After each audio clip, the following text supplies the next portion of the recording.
Good day. My name is Sultan Ali Brennan White, and today we are going to be talking about the Ohio Megalopolis versus the Jonaldplayn, a struggle over sacred grounds. This is very important for many people, young and old alike, in the Madison County Yellowbones subgroup of Qarsherskiyan people. So, let's get into this. What is the Jonaldplayn?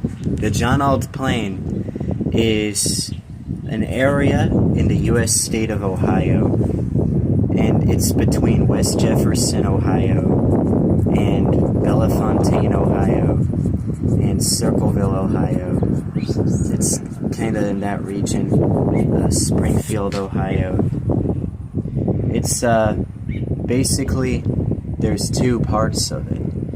One part is the Darby Prairie, and the other part is the Mad River Valley, and the prairie and fen ecosystem associated with that part. When you take those two regions, and you count them both together as one complex ecosystem web of different prairies and forests and wetlands, you get the Jonaldplayn. The Jonaldplayn, or the Jonaldplayn, I've heard it called. Most people pronounce it like Jonaldplayn. Now, the Jonaldplayn is endangered because of the Ohio Megalopolis. And what is the Ohio Megalopolis? The Ohio Megalopolis is a dream of the white man that you'll be able to drive from Gahanna, Ohio, all the way down to the riverfront in Cincinnati, Ohio, on the border with Kentucky, without passing any cornfields, forests, or rural areas. All you'll see is suburb and urban areas and cities and development. You can already do this almost, pretty much. You can get from the Ohio River in Cincinnati all the way to eastern parts of Springfield, Ohio. But there's still rural areas, and there's the small rural community of Harmony. There's the small town of South Charleston, Ohio. There's the city of London, Ohio. And there's the small city or large town of West Jeff, Ohio. All of that is in between Springfield and Columbus, and all of those places are still surrounded on all sides by tree lines, wooded areas, undeveloped creek banks, and cornfields, soy fields, wheat fields, and cow pasture. Essentially rural areas. And the dream of the Ohio Megalopolis, which had been crafted by a specific subsect of the white American community, is to connect all of those areas and fill it in with people moving in and people building new houses and developing the area. People in London, Ohio, who I won't name, have said, quote, "We wish it so that there was a Roosters in the city of London, Ohio, and the only way we see fit to get the Roosters restaurant in our town and to keep it open is that the population grows bigger," end quote. The city of London, Ohio has become less diverse over the last couple of years, not because Hispanic and Qarsherskiyan people have been leaving the town, but because white people from outside the town have been moving in. The mayor of London, Ohio, Patrick Closter, is partially at fault and to blame for allowing so much development to happen in the town. Him and the whole city council, they're all corrupt. Where'd the funding go? The fairground is ruined. All that funding for new bleachers, and nothing new is there, but old things that used to be nice are gone. What did they do to our Madison County fairground? And all the development keeps expanding and expanding. As you can see in the thumbnail in this video, they were burning away big piles of brush they cleared from the field across the street from the London, Ohio Walmart and the Bob Evans. In the neighborhood behind the Walmart and Las Mariachis, along Kinney Boulevard, which has only been extended in as long as it is for about a decade now, we see new housing developments being built, like Johnson Creek. The population of London, Ohio is growing at an unnatural rate. It's not just the birth rates. People are coming in and new houses are being built at an alarming rate. There's no more farmlands or natural areas. It's all being destroyed, unfortunately. London, Ohio is ground zero for the expansion of urban and suburban regions into what was once rural regions. It's currently, as of 2026 to 2029, the epicenter of expansion for the growth of what will eventually become a future Ohio Megalopolis. If the dreams of a certain subsection of the local, they're white Americans moving to London, Ohio, who aren't from London, Ohio, and don't have any connections to London, Ohio. And they're coming for work opportunities, or just because they can afford it and they want to come over. But they don't have family, they don't have friends, they don't have a history tied to London, Ohio at all. They'll wrinkle their nose, they'll turn up their noses at you, they'll scoff at you, they'll glare at you, and they'll stare at you. That's my experiences. That's my personal experiences, and nobody can take that away from me. Okay? So, some people here from the Qarsherskiyan community just do not care. Some people here from the Qarsherskiyan community don't care if they make up less of the population and if this horrible development is done to our city. They don't care that our city's getting ruined. Some of them will even tell you that it's just progress and there's no stopping it and that it's hopeless, or that they even want it to happen. But there are also those of us like me who do care, outspoken critics of what Patrick Closter and others are allowing to happen and making happen in London, Ohio, as part of this Ohio Megalopolis hellscape. This is a rural community. It's a primarily agricultural community. We have Amish and Mennonites here. We're traditional, we're laid back. We don't want this place to look like Hilliard. We don't want the Hilliardization. That's why I want to be leading the charge of the Qarsherskiyan people who put the foot down and say, no, we're not going to allow this to happen, and we're not just going to sit here and be quiet and let our town be ruined. So I'm back in London, Ohio right now. I've been called here for this reason. That's the reason I came back here. It was my calling from the Creator. So I'm here right now, and I'm doing what I can to preserve the genetics of the Jonaldplayn. I'm collecting local seeds and dispersing them in areas that people don't mow. I'm guerrilla gardening. If you know, you know. It's all I can do right now other than raise my voice and raise awareness and work to build a group collective effort to protest this and become loud, outspoken vocal critics who put the foot down and know when to draw the line and say enough is enough of all this development. So this is the conflict that is the Ohio Megalopolis versus the Jonaldplayn. And that's what's happening. The Jonaldplayn is sacred. It's a very important spot. It's a spot where history was made. My ancestor, one of the most famous local progenitors of the local Qarsherskiyan community, Lewis Love Tulliver, yes, I'm one of his many descendants, he was buried here. This is not Hilliard. This is not Dublin.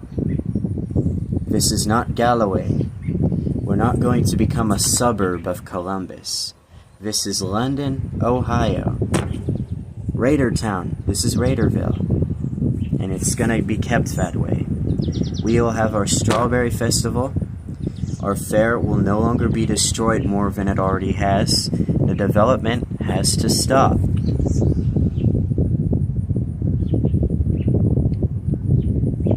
This is our homeland. This is where our roots lie. That's why it's sacred ground to us. This is where our memories are. This is where our ancestors are buried. And this is where our local subgroup of the Qarsherskiyan community developed. And the yellow bones of the Darby Plains in Mad River Valley, the Jonaldplayn yellow bones Qarsherskiyan subgroup, is the group that came up with the term Qarsherskiyan. We made it, and it applied to us for a few minutes before it was decided it applied to all the other similar triracial isolate populations that can be counted as Qarsherskiyan. We were among the first self-identified Qarsherskiyans.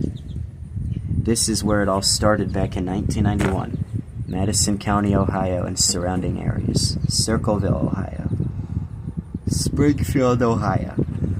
This region, So, that's why this is important to us. That's why we care about this place. We can't just leave it and go somewhere else, and we're not just going to let people ruin it. That's why it's important to us, and that's why we say it's sacred ground. It's our homeland. And you know what they say, home is where the heart is.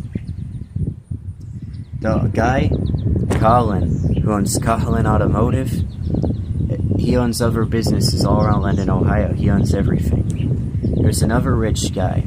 He owns the Butcher Block, that steak place. Them two are the primary reasons this is happening to our small town. The mayor, Patrick Qarsherskiyan, enables it, but it wouldn't have happened if it wasn't for them two. Keep this in mind. Now, I'm gonna be real with y'all. Listen to me. This is very important that you hear this and that you understand this. Okay? Stanley Park, October 2025. Hazel Ife came here down from Leamington, Ontario, Canada to meet distant relatives.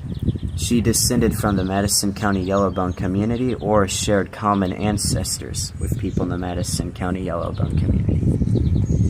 And her ancestors were classified as colored, and they fled to Ontario, Canada for freedom.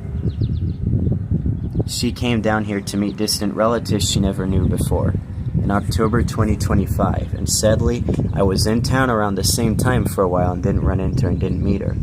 But when she was here, she believes she saw the Dogman, the Wea, the Rougarou, the Lougarou, whatever you want to call it, the Wolfman, the Manhound.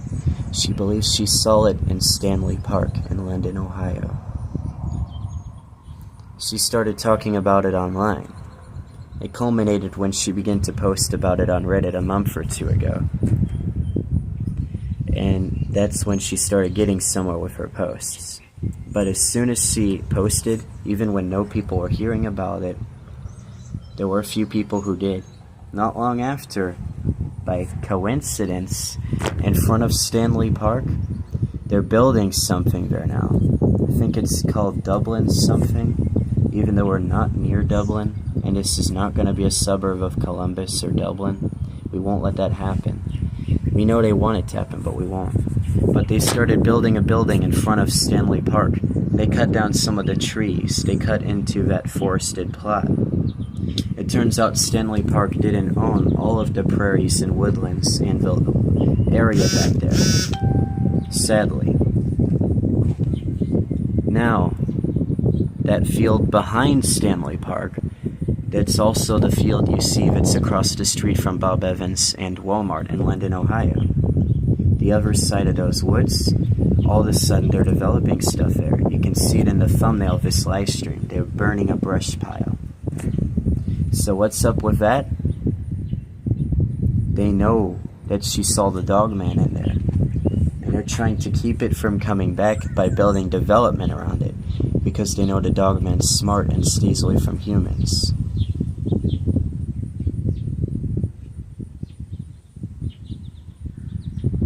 There's some esoteric hidden meaning behind this. That white rich businessman, this isn't something against all white people. We're talking about a subsect of the white American community. The ones who think they're better than everyone else. And I don't know about Patrick Qarsherskiyan, but his parents say all kinds of racist stuff to my homies who live next door to his parents, who are Qarsherskiyan people. They don't like us. At least I know his parents don't. I can't say for sure what Patrick himself thinks, but the apple doesn't always fall far from the tree. We can guess about it. And now, if you know the esoteric symbolism behind this, rich white businessmen are trying to drive the Dogman away by developing and destroying and degrading the earth and the land. I can't say anything else because this is a video for everyone to see, for the public to see. But if you are a Qarsherskiyan person born after 2002 who has listened to a guy who we'll call D, then you understand what I'm saying and why that's a major problem. More than a red flag, it definitely is a problem. A red flag warns you that there's potential problems. This is an absolute problem, not a sign of a problem. That is a problem. There's no disputing it if you understand the esoteric meanings behind this, which I can't disclose here.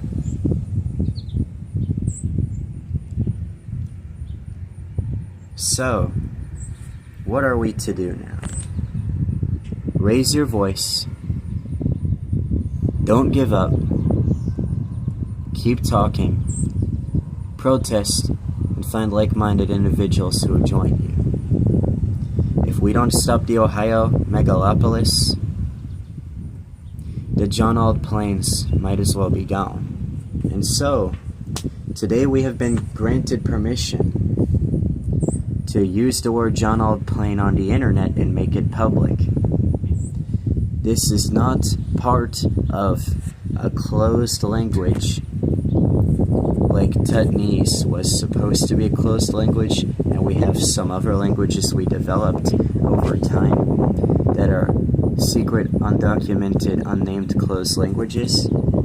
This is not one of those things. Jonaldplayn is a term anyone's allowed to use, regardless of whether they're Qarsherskiyan or not. And we've been given a green light to use the term online and put it on the internet. And we'll see if we can get it to catch on among our non-Qarsherskiyan neighbors. Why? Because it's time for people to get connected to the land and know about this. The Jonaldplayn must be known and understood. We have to build a positive public image of this landscape and the habitats it contains in order for it to be protected, because we need the public to care about it. And if the Assalamu alaikum wa rahmatullahi wa